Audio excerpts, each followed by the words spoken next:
A paz do Senhor, meus amados irmãos.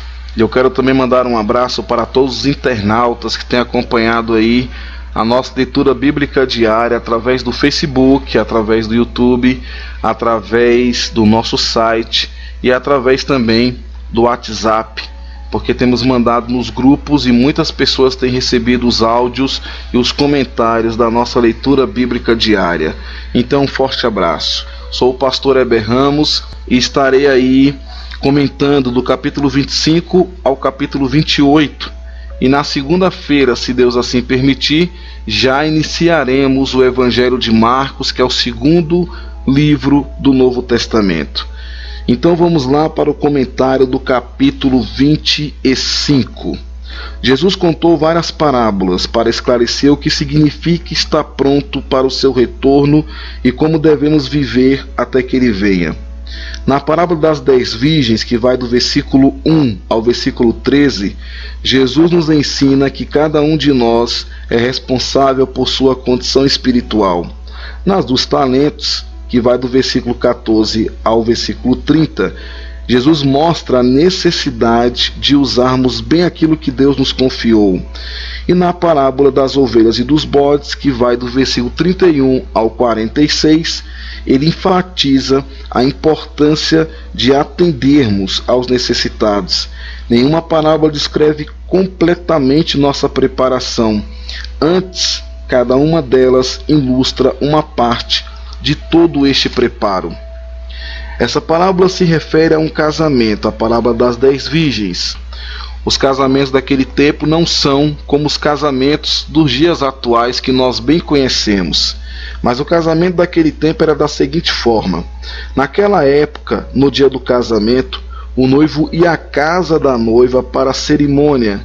Então, os nubentes e um grande número de convidados dirigia-se à casa do noivo, onde se realizava uma festa que geralmente durava uma semana inteira. As 10 virgens eram damas de honra que esperavam para juntar-se aos convidados, a fim de participar da festa, mas na parábola, devido à demora do noivo, 5 delas ficaram sem óleo para suas lâmpadas. Quando conseguiram comprar o óleo necessário, já era tarde demais. Não puderam unir-se aos outros na festa.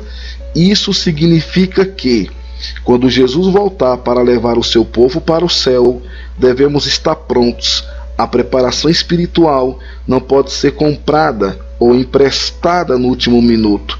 O nosso relacionamento com Deus é pessoal e individual, pertence somente a cada um de nós. Então, as circunstâncias desta parábola das 10 virgens foram tomados dos costumes nupciais dos judeus e explica o grande dia da vinda de Cristo. Observe a natureza do cristianismo. Como cristãos, professamos obedecer a Cristo, honrá-lo e estar à espera da sua vinda. Os cristãos sinceros são as virgens prudentes e os hipócritas são as nécias. São verdadeiramente nécios ou prudentes, conforme atuam em relação aos assuntos da sua alma. Muitos têm uma lâmpada de profissão de fé em suas mãos, mas em seus corações não têm o conhecimento sadio, nem a decisão necessária para levá-los através dos serviços e das provas da condição presente. Seus corações não contêm em si uma disposição santa dada pelo Espírito de Deus, que nos cria de novo. Nossa luz deve brilhar diante dos homens em boas obras, porém, não é provável que isto aconteça por muito tempo, a menos que haja um princípio ativo de fé em Cristo e amor por nossos irmãos no coração. Uma coisa que é importante lembrar, que é importante tocar aqui, é que todas tosquenejaram e dormiram. A demora representa o espaço entre a conversão verdadeira ou aparente desses professos e a vinda de Cristo para levá-los pela morte ou para julgar ao mundo. Porém, ainda que Cristo tarde, não tardará mais além do tempo devido. As virgens sábias mantiveram as suas lâmpadas acesas, mas não se mantiveram acordadas. Elas cochilaram, elas tosquenejaram. Muitos são os cristãos verdadeiros que se tornam descuidados E aí um grau de negligência dá lugar a outro, e isso é muito perigoso. Os que permitem cochilar dificilmente evitam adormecer. Portanto, devemos temer o princípio da deteriorização espiritual. Se ouvir um chamado surpreendente, saia atender. É um chamado para os que estão preparados. A notícia da vinda de Cristo e o chamado a sair a recebê-lo os despertará. Mesmo os que estão melhor preparados para a morte têm um trabalho a fazer para estarem verdadeiramente preparados, conforme está em 2 Pedro 3,14. Será um dia de buscas e de perguntas. Cabe a nós pensarmos em como seremos achados então. Algumas levaram azeite para abastecer suas lâmpadas antes de sair. As que não alcançaram a graça verdadeira certamente sentirão a sua falta em um ou outro momento. Uma profissão de fé apenas exterior pode iluminar um homem neste mundo, mas as umidades do vale da sombra da morte extinguirão a sua luz. Os que não se preocupam com a sua maneira de viver morrerão como justo. Porém, os salvos devem ter graça própria, e aqueles que têm mais graça não a devem economizar. O melhor necessita ainda mais de Cristo, enquanto a pobre alma alarmada se dirige no leito de enfermidade ao arrependimento e à oração com espantosa confusão. Nesse processo, nesse intervalo, vem a morte, vem o juízo, a obra é desfeita e o pobre pecador parte para sempre. Essa situação acontece por irmos comprar azeite quando deveríamos estar queimando, por irmos obter a graça quando deveríamos estar usando-a. Aqueles que irão para o céu estão sendo aqui preparados para lá. Pode ter certeza, meu irmão, minha irmã, aqueles que irão ao céu saberão porque estarão no céu. Aqueles que irão ao inferno vão saber porque estão no inferno. Então, nós temos que atentar para a questão da vigilância. O súbito da morte, da chegada de Cristo a nós, então não tirará a nossa alegria se estivermos preparados. A porta foi fechada. Muitos procurarão ser recebidos no céu quando for tarde demais. A oportunidade é agora, o momento é agora. A vã confiança dos hipócritas os levará longe nas expectativas de felicidade. A convocação inesperada da morte pode alarmar o cristão, mas passando sem demora a alimentar sua lâmpada, as suas qualidades brilharão mais fortemente, enquanto a conduta do simples professo mostra que sua lâmpada está se apagando. Portanto, velai e atendei ao assunto de vossas almas, permanecei todos os dias no temor do Senhor. Na parábola dos talentos, que vai exatamente do versículo 14 ao versículo 30, o Senhor daqueles servos dividiu o dinheiro entre eles de acordo com a capacidade de cada um. Nenhum deles recebeu recursos superiores ou inferiores à sua capacidade de administrar. Se alguém falhasse em sua missão, a desculpa não poderia estar relacionada à sobrecarga. O insucesso indicaria apenas preguiça ou falta de amor para com o seu Senhor. O ouro representa qualquer tipo de bem que recebemos. Deus nos dá tempo, dons e outros recursos de acordo com as nossas habilidades e espera que sejam investidos criteriosa e sabiamente até a volta de Cristo. Somos responsáveis por usar bem aquilo que Deus nos deu. A questão não é o quanto temos, mas como usamos aquilo que temos. Jesus está voltando. Sabemos que essa afirmação é verdadeira. Será que isso significa que devemos abandonar nossas atividades sociais e profissionais para servir a Deus? Não. Significa que devemos empregar nosso tempo, talento e nossos recursos de forma diligente, a fim de servirmos completamente a Deus em tudo o que fizermos. Para um pequeno grupo de pessoas, isso pode significar uma mudança de atividade, mas para a maioria de nós, significa executar nosso trabalho diário e continuar amando a Deus. O último homem pensou apenas em si mesmo. Agiu com cautela, para se proteger da severidade de seu mestre, mas foi julgado por seu egoísmo. Não devemos inventar desculpas para deixar de fazer aquilo que Deus nos chamou para fazer. Se Ele é realmente nosso mestre, devemos obedecer-lhe voluntariamente, com toda a disposição. Em primeiro lugar, nosso tempo, nossa capacidade e nosso dinheiro não nos pertencem. Nós não temos nada, nem dinheiro, nem tempo, nada é nosso. Nossa capacidade, nosso dinheiro não nos pertencem. Somos apenas seus guardiões, não seus proprietários. Quando ignoramos isso, desperdiçamos ou utilizamos mal aquilo que recebemos. Rebelamo-nos e merecemos ser punidos. Essa parábola descreve as consequências de duas atitudes em relação à volta do Senhor Jesus Cristo.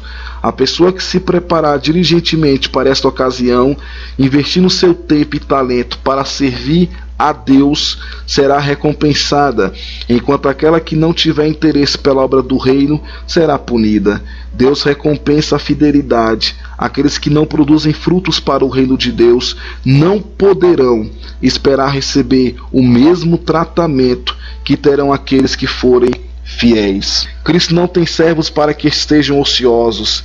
Eles têm recebido tudo que possui dele, e nada possui que possa chamar seu próprio, salvo o pecado. Aquilo que recebemos de Cristo tem a finalidade de que trabalhemos para Ele. A manifestação do Espírito é dada a todo homem para o proveito dos santos. Chegará o dia de prestar contas, e todos deveremos ser examinados quanto ao bem que tivermos feito para a nossa alma e para o nosso próximo, e pelas vantagens que desfrutamos. Não significa que o realce dos dons naturais possa dar mérito a um homem para a graça divina. É liberdade e privilégio do cristão verdadeiro ser empregado como servo de Deus, ser empregado como servo de seu Redentor, divulgando sua glória e promovendo o bem de seu povo. O amor de Cristo constrange a não viver mais para si, mas para aquele que morreu e ressuscitou por ele. Aqueles que pensam ser impossível agradar a Deus e que vão servi-lo, nada farão em benefício da fé. Queixam-se de que ele exige deles mais do que são capazes e castiga-os pelo que não podem evitar. Independente do que pretendem, a verdade é que não apreciam o caráter nem a obra do Senhor. O servo preguiçoso está sentenciado a ser privado de seu talento. Isso pode ser aplicado às bênçãos desta vida, porém, melhor ainda, aos meios da graça. Aqueles que não conhecem o dia da sua visitação terão ocultas os seus olhos as coisas que convêm à sua paz.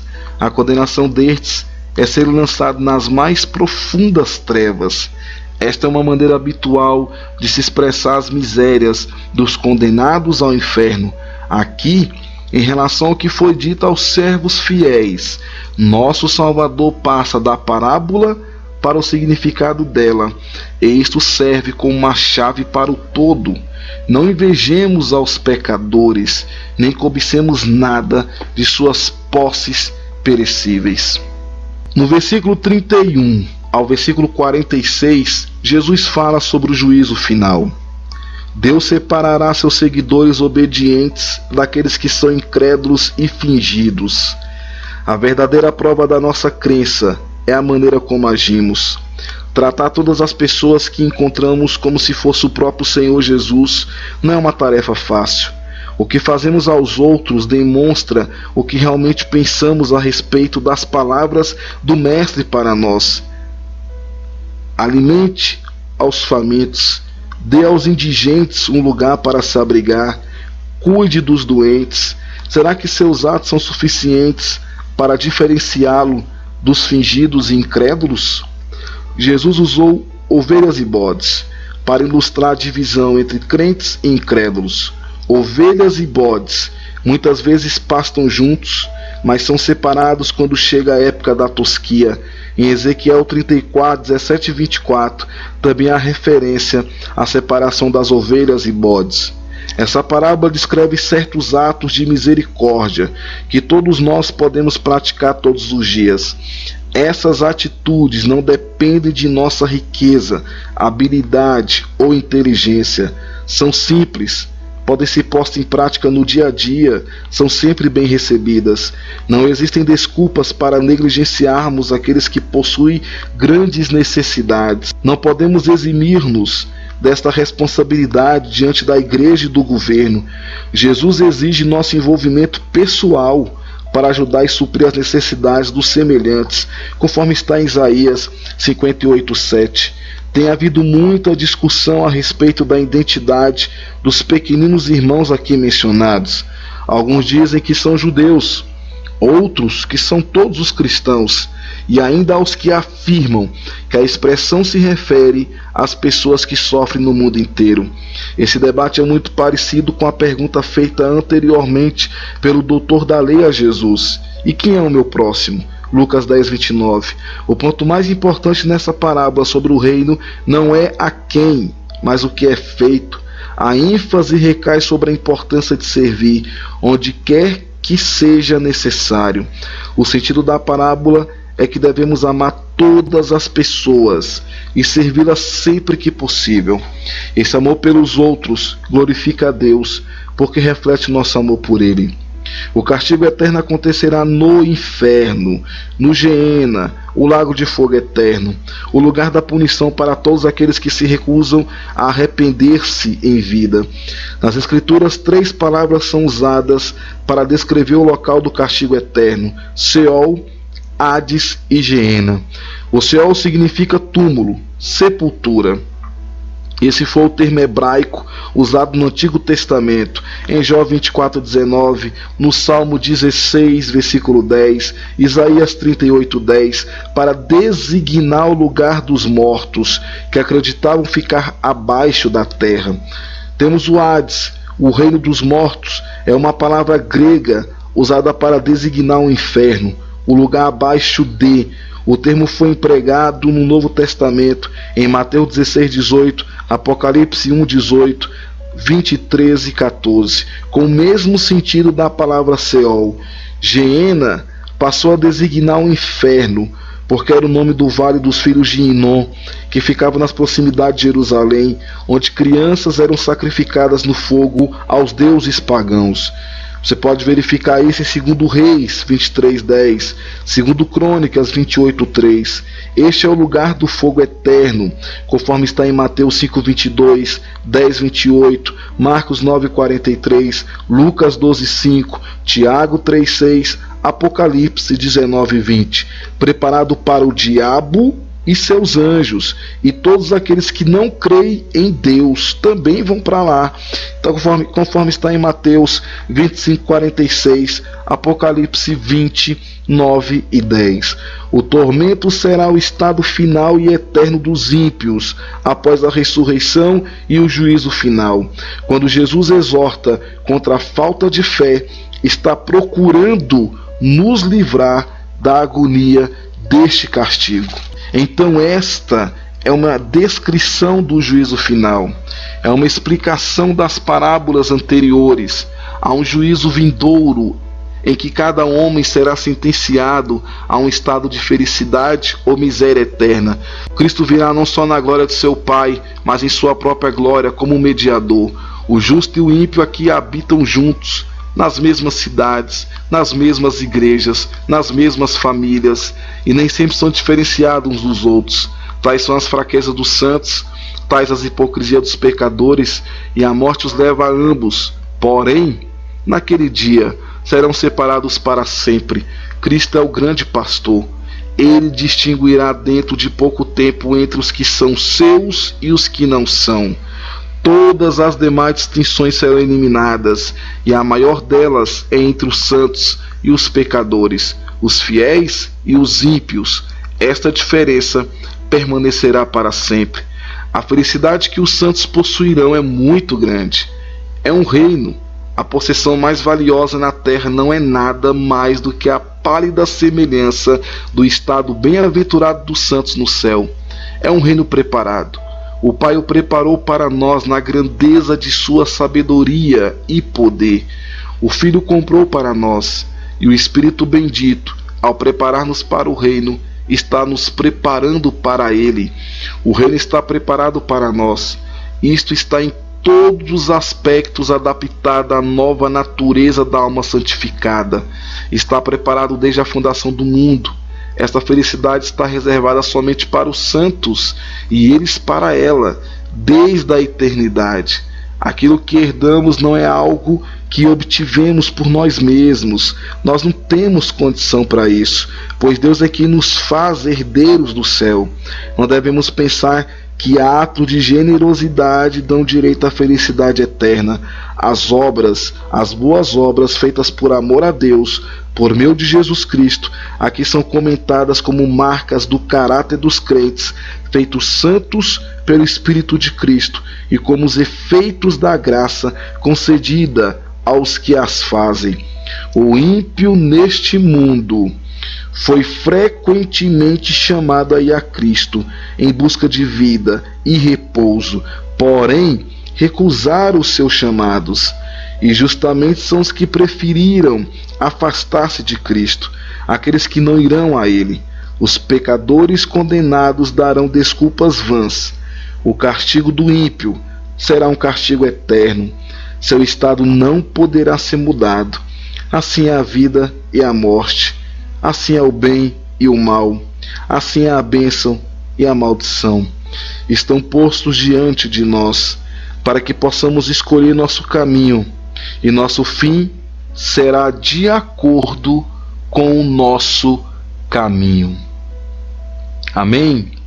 Que Deus possa te abençoar, meu querido irmão, minha querida irmã.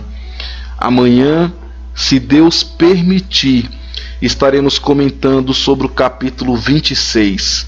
Um forte abraço, tenha um bom dia na presença de Deus. A paz do Senhor.